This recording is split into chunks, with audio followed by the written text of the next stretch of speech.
With your vote tomorrow, we can fix every single problem our country faces and lead America, indeed the world. And I also ask you to please talk with your friends and your family and your neighbors.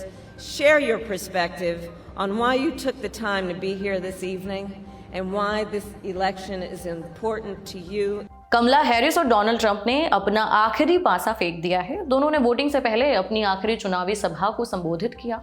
अब बारी जनता की है। America में voting शुरू हो गई है। लोग अगले 4 साल के लिए नया राष्ट्रपति चुन रहे हैं। अगर सब सही चला तो भारत में कल शाम तक पता चल जाएगा कि अगला राष्ट्रपति कौन बनने वाला है।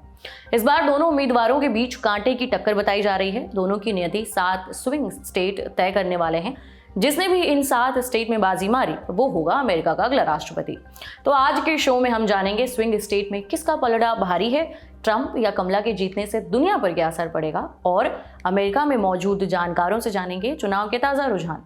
नमस्कार, मेरा नाम उपासना है और आप देख रहे हैं लल्लन टॉप अंतर्राष्ट्रीय खबरों से जुड़ा रोजाना का कार्यक्रम दुनियादारी, जहां आज चर्चा अमेरिकी चुनाव की। Brought to you by Tata Tea Agni, Hire and ITEL। सबसे पहले बेसिक्स क्लियर कर लेते हैं। अमेरिका के लोग सीधे राष्ट्रपति के लिए वोट नहीं डालते हैं। जनता पहले इलेक्टर्स को चुनती है। इन्हें इलेक्टोरल कॉलेज भी कहा जाता है। फिर ये इलेक्टोरल कॉलेज राष्ट्रपति को चुनते हैं। हर राज्य में इलेक्टोरल कॉलेज की संख्या अलग अलग होती है। अमेरिका में कुल 50 राज्य हैं। कुल इलेक्टोरल कॉलेज में 538 इलेक्टर होते हैं और 270 बहुमत का आंकड़ा है।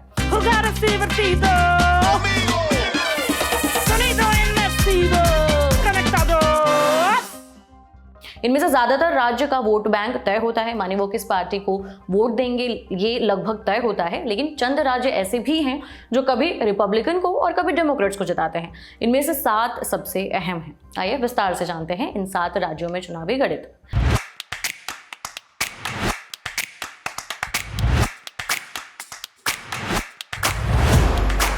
Number 1 Michigan. इस स्टेट में कुल 15 इलेक्टोरल वोट हैं। इस स्टेट का इतिहास देखें तो ज्यादातर ये डेमोक्रेट्स के साथ ही रहा है, पर 2016 से इस स्टेट की अहमियत बढ़ गई थी। इस साल डोनाल्ड ट्रंप ने यहाँ बाजी मारी थी। हालांकि 2020 में बाइडन ने वापस ये स्टेट जीत लिया। उस साल बाइडन को जितवाने में यहाँ की अरब अमेरिकन और मुस्लिम आबादी ने मदद की थी। लेकिन इस बार फिर यहाँ कांटे की टक्कर दिख रही है। वो इसलिए क्योंकि गाजा में चल रही वॉर की वजह से यहाँ के लोग नाराज हैं। उनका कहना है कि अमेरिका इजराइल को पैसे और हथियार दे रहा है, जिससे गाजा में आम नागरिक मारे जा रहे हैं। इसलिए ट्रंप इस स्टेट में खास फोकस कर रहे हैं। यहाँ तक कि उन्होंने अपने चुनावी कैंपेन का खात्मा भी इसी राज्य से किया। उन्होंने मिशिगन के हैमट्रैक के मेयर आमिर गालिब को अपने मंच पर भी बुलाया। गालिब ने शहर की मुस्लिम आबादी से ट्रंप के लिए वोट डालने की गुजारिश भी की। हमने अमेरिका की डेलावेयर यूनिवर्सिटी में इंटरनेशनल रिलेशंस के प्रोफेसर डॉक्टर मुक्तदर खान से पूछा, कभी मुस्लिम विरोधी बयान देने पर ट्रंप मुस्लिम मेयर को अपने स्टेज में क्यों बुला रहे हैं? उन्होंने मिशिगन में इतना फोकस क्यों किया? देखिए, ये इलेक्शन बहुत ही क्लोज है। मतलब लोग कह रहे हैं कि और जैसा आपके सुनने वालों को तो अभी तो पता चल गया होगा कि अमेरिका का election will be decided by 7 states और ये स्टेट्स है, इनको हम जो है स्विंग स्टेट्स कहते हैं। देखिए, इंडिया में भी अब आ गए हैं। Tamil Nadu will not vote for BJP, Gujarat votes only for BJP. तो इलेक्शन डिसाइड हो जाएगा इन प्लेसेस लाइक हरियाणा, जो स्विंग होते हैं, कभी इधर कभी उधर। बट प्रॉब्लम यह है कि आपके पास पॉपुलर वोट गिनते हैं, हमारे पास इलेक्टोरल वोट, इसलिए स्टेट्स की अहमियत और ज़्यादा बढ़ जाती है। तो Michigan is one of those swing states. तो बेसिकली कमला हैरिस को जीतने के लिए पेंसिल्वेनिया, मिशिगन, विस्कॉन्सिन जीतना ज़रूरी है। और ट्रंप साहब को जीतने के लिए पेंसिल्वेनिया या मिशिगन अगर वो जीत जाते हैं, दोनों में से एक, तो नॉर्थ कैरोलिना जीतकर एरिजोना, नेवाडा के थ्रू वो जीत सकते हैं। तो मिशिगन में बहुत सारे मुसलमान और अरब हैं जिन्होंने प्राइमरीज में अनकमिटेड वोट डाला था, तकरीबन 6 लाख, जिसके वजह से इट बिकेम वेरी क्लियर कि Biden is not going to be a viable candidate, और वो निकल गए इलेक्शंस। लेकिन कमला हैरिस ने कोई ऐसी कोशिश नहीं की कि मुसलमानों को डायरेक्टली, मतलब बस यही बात कहते हैं कि मैं कहता हूँ ये डेमोक्रेटिक पार्टी का नया स्लोगन है, ट्रंप विल बी वर्स, यानी मैं तो घटिया हूँ, वो मुझसे ज्यादा घटिया है। ये लिटरली ये अल्फाज, अगर आप बर्नी सैंडर्स की स्पीच सुनेंगे about 2 Muslims to vote for Kamala, he is saying Trump will be worse. They are not saying कि हम सुधरेंगे, हम बेहतर होंगे। तो मैं लोगों को कहता हूँ, ठीक है, अगर कमला हैरिस जीती तो धीरे धीरे धीरे करके 4 साल में मार डालेंगे सारे फलस्तीनियों को। अगर ट्रंप आया तो शायद 1 हफ्ते में मार डाले सबको। Is that the difference, you know? तो ट्रंप ने क्या किया है कि ही रियलाइज कि he needs to win either Pennsylvania और मिशिगन, तो उसने अपनी पोजीशन ही स्विच कर दी, क्योंकि ही रियलाइज्ड कि देखिए ट्रंप ने कोई नई जंग शुरू नहीं की थी अपने 4 साल के। तो there is a constituency for Trump among Muslims जो 2 चीजें बताते हैं इन फेवर ऑफ ट्रंप। एक कि वो LGBTQ के खिलाफ है, और number 2 he started no new wars. लेकिन देखिए बाइडेन आते 2 नए जंग शुरू हो गए। सो दे आर सेइंग कि अगर ट्रंप को हम बना दे तो फिर he might simply and those 2 Wars. अब चलते हैं अगले स्टेट की तरफ। नंबर 2 पर है पेंसिल्वेनिया। यहाँ कुल इलेक्टोरल वोट 19 हैं। ऐतिहासिक रूप से ये स्टेट भी डेमोक्रेट्स का रहा है, पर ट्रंप ने साल 2016 में यहाँ मामूली अंतर से जीत हासिल की थी। 2020 में बाइडेन इसे वापस जीतने में कामयाब हुए, लेकिन उस चुनाव में भी यहाँ कांटे की टक्कर थी। जानकार कह रहे हैं कि अगर कमला हैरिस को राष्ट्रपति बनना है तो उन्हें ये राज्य हर हालत में जीतना होगा। अगर वो ये राज्य हार जाती हैं तो उनके लिए बहुमत जुटाना मुश्किल हो जाएगा। इसलिए कमला इस स्टेट में खासा फोकस भी कर रही हैं। उन्होंने अपनी आखिरी चुनावी सभा यहीं की थी। Number 3 Wisconsin. इस स्टेट की कुल आबादी लगभग 60 लाख है। यहाँ कुल 10 इलेक्टोरल वोट पड़ते हैं। 2016 में ट्रंप और 2020 में बाइडेन ने यहाँ जीत हासिल की थी, इसलिए यहाँ फिर एक बार कांटे की टक्कर बताई जा रही है। Number 4 Arizona. यहाँ कुल 11 इलेक्टोरल वोट हैं। ऐतिहासिक रूप से ये रिपब्लिकन राज्य रहा है। 2020 तक यहाँ पिछले 70 सालों से केवल एक बार ही डेमोक्रेट्स ने इसे जीता था। उसके बाद से रिपब्लिकन का ही यहाँ कब्जा रहा है। हालांकि 2020 में बाइडेन ने बहुत मामूली अंतर से ये स्टेट जीता था। Number 5 Georgia. यहाँ कुल 16 इलेक्टोरल वोट हैं। 2016 में ट्रंप और 2020 में बाइडेन ने यहाँ जीत हासिल की थी। बाइडेन वाली जीत 1992 के बाद से ये पहली डेमोक्रेटिक जीत थी। उस समय अफ्रीकी अमेरिकियों ने बाइडेन को एक तरफा वोट दिया था। यहाँ अफ्रीकन अमेरिकन की आबादी लगभग 34 लाख है। वहीं राज्य की कुल जनसंख्या 1 करोड़ 10 लाख के आसपास है। Number 6 north Carolina. यहाँ कुल 16 इलेक्टोरल वोट हैं। ये स्टेट रिपब्लिकन की ओर झुकाव रखता है। 2016 और 2020 में ट्रंप ने यहाँ जीत हासिल की थी, लेकिन पिछले 4 सालों में राज्य की जनसंख्या में बहुत बदलाव आया है। बड़ी संख्या में लोग यहाँ आकर बसे हैं, इसलिए कई सर्वे में कमला को यहाँ बढ़त मिलती दिख रही है। Number 7 Nevada. यहाँ कुल 6 इलेक्टोरल वोट हैं। अमूमन यहाँ के लोग डेमोक्रेटिक पार्टी को वोट देते हैं। बाइडेन ने 2020 में बहुत ही मामूली अंतर से ये राज्य जीता था। पिछले 4 सालों में यहाँ बेरोजगारी और अर्थव्यवस्था का मुद्दा सबसे बड़ा रहा है, इसलिए कई सर्वे में यहाँ ट्रंप को बढ़त मिलती दिख रही है। इन 7 राज्यों में क्या बड़े मुद्दे हैं? 2 बड़े मुद्दे। नंबर 1 अर्थव्यवस्था। ये सभी 7 राज्यों में सबसे बड़ा मुद्दा बनकर उभरा है। ज्यादातर सर्वे में इन राज्यों के लोगों ने रोजगार और अच्छी अर्थव्यवस्था की मांग की है। Number 2 abortion. ये मुद्दा विस्कॉन्सिन में सबसे ज्यादा चर्चा में था।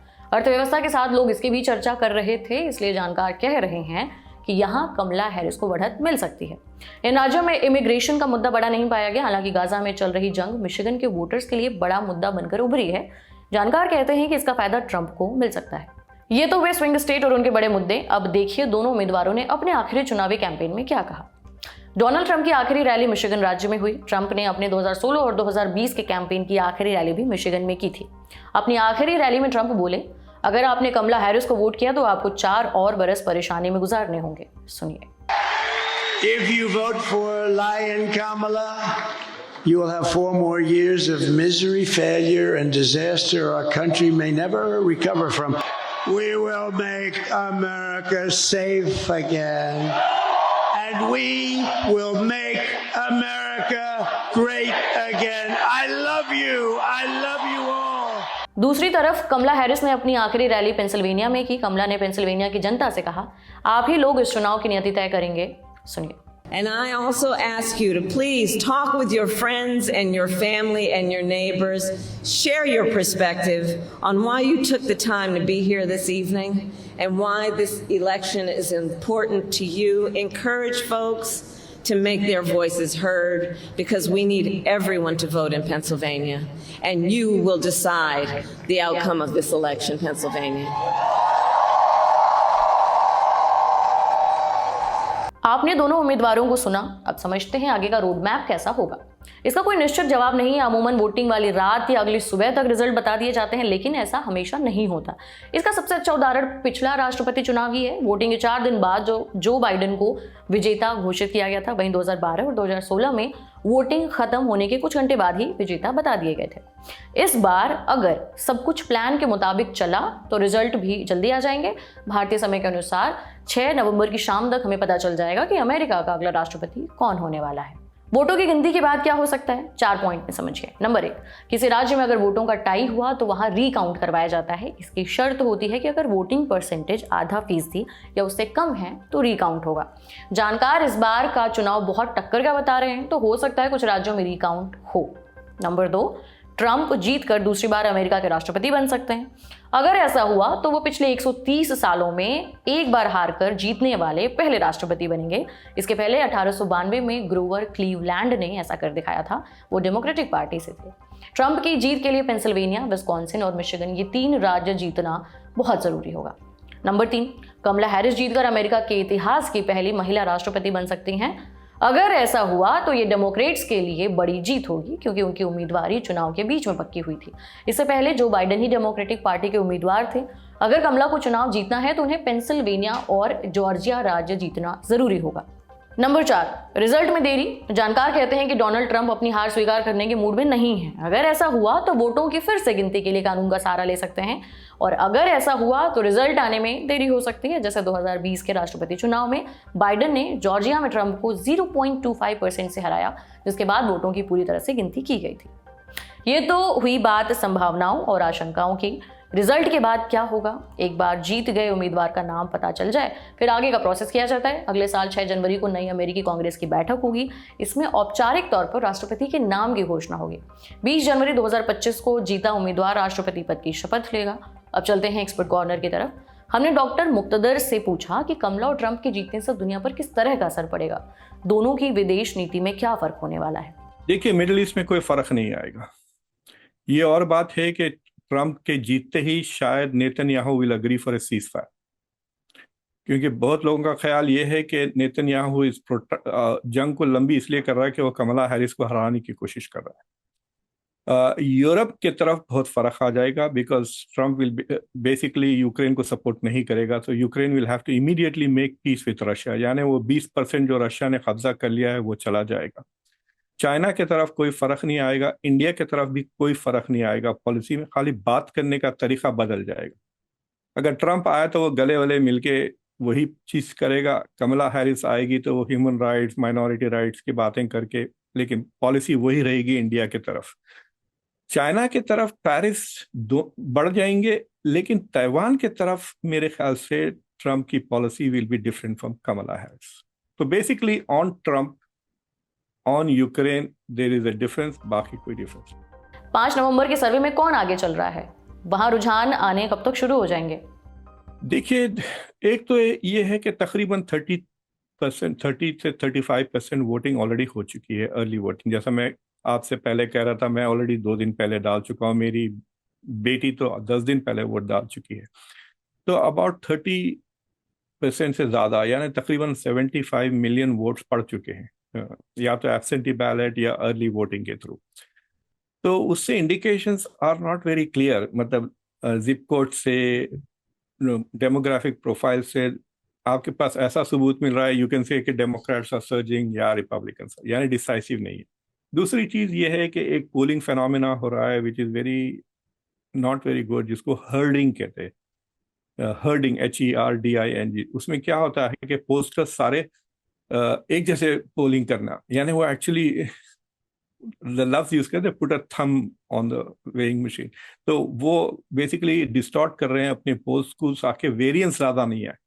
तो हर पोल यही कह रहा है कि मिसाल के तौर पे मिशिगन में कमला हैरिस 1% से आगे है, पेंसिल्वेनिया में ट्रंप 0.5% से आगे है, विस्कॉन्सिन में कमला हैरिस 1% से आगे है, नॉर्थ कैरोलिना में। तो जितने भी स्विंग स्टेट है, या तो +1 या 0 मार्जिन है, और all of it in the margin of error, क्योंकि मार्जिन ऑफ एरर 3% है। तो अगर 4 या 5% के मार्जिन से कोई लीड कर रहा है, then it is a significant margin. लेकिन अगर 3% से कम है, then it can be either way. तो we are not able to call. लेकिन जितने भी, जैसा मैं कल मेरी क्लास खत्म हुई, मेरे क्लास में 26 स्टूडेंट्स हैं, अमेरिकन फॉरेन पॉलिसी की क्लास। तो मैंने स्टूडेंट को बोला चलो हम इलेक्शन करते हैं, मुझे बताओ कौन जीत रहा है। बिलीव इट और not, I was very stunned, unanimous, पूरे के पूरे 26 ने एक ही बात कही कि Kamala Harris will win popular vote, Trump will win the presidency. तो मुझे, I was very stunned by it. मतलब आई थॉट के उसमें से एक दो तो बोलेगे, हालांकि these are all Kamala Harris voters हैं, ये सारे के सारे कॉलेज गोइंग वाइट पीपल, मेरी क्लास पूरी की पूरी वाइट है, एक श्रीलंकन लड़की है बस। So but what is interesting is जो यहाँ पे जो गुरु है प्रशांत किशोर अमेरिका का वो कह रहा है कि नेट सिल्वरमैन है उसका नाम, ही सेज कि my brain tells Kamala Harris, my gut says Trump. ये था हमारा बड़ी खबर सेगमेंट। अब सुर्खियों की बारी। आज की इकलौती सुर्खी ईरान से है। 2 नवंबर को सोशल मीडिया पर ईरान की एक लड़की का वीडियो वायरल हुआ। इसमें लड़की अंडरगारमेंट्स में घूमती हुई दिख रही थी। वीडियो बताया गया ईरान की राजधानी तेहरान के इस्लामिक आजाद यूनिवर्सिटी का। इस वीडियो को सबसे पहले ईरानी स्टूडेंट्स के social media channel Aamir Kabir newsletter ने पोस्ट किया था और लिखा था कि इस लड़की का सिक्योरिटी एजेंट्स के साथ हिजाब न पहनने को लेकर विवाद हुआ। इसके बाद उसने अपने कपड़े उतार दिए। बाद में खबर आई कि लड़की को हिरासत में ले लिया गया है। अब इस मामले में यूनिवर्सिटी का पक्ष भी आया है। उनका कहना है कि वो लड़की मानसिक तौर पर स्थिर नहीं थी और हिरासत में लेने के बाद उसे मेंटल हॉस्पिटल ले जाया गया है। अब ह्यूमन राइट्स एक्टिविस्ट उसकी रिहाई की मांग कर रहे हैं। ईरान में मौजूद यूनाइटेड नेशंस के स्पेशल रिपोर्टर ने एक्स पर पोस्ट कर लिखा कि वो इस घटना पर बारीकी से नजर रखेंगी। ईरान की सामाजिक कार्यकर्ता नरगिस मोहम्मदी ने भी जेल से ही अपना बयान जारी किया। 2011 के बाद उनको 13 बार अरेस्ट किया गया है। नरगिस को 31 बरस की जेल और 154 कोड़ों की सजा सुनाई जा चुकी है। वो महिलाओं के अधिकारों के लिए आवाज उठाती थी। नरगिस ने लिखा, मैं उसकी आज़ादी और महिलाओं के उत्पीड़न को रोकने की मांग करती हूँ। 2 साल पहले 2022 में पूरे ईरान में हिजाब विरोधी प्रदर्शन हुए थे। ये प्रोटेस्ट महसा अमीनी को लेकर थे। महसा को ठीक से हिजाब ना पहनने के चलते मोरालिटी पुलिस ने गिरफ्तार किया था। फिर थाने में महसा के साथ मारपीट के आरोप लगे। हिरासत के दौरान ही महसा की मौत हो गई थी। इसी के बाद ये प्रोटेस्ट शुरू हुए थे। तब से ईरान में महिलाओं के अधिकारों की बहस चल रही है। हालिया घटना ने इस बहस को नया मोड़ दिया है। इस मामले में आप क्या सोचते हैं, हमें कमेंट बॉक्स में जरूर बताएं। आज का दुनियादारी यहीं समाप्त होता है। अपना ख्याल रखें। शुक्रिया। शुभ रात्रि।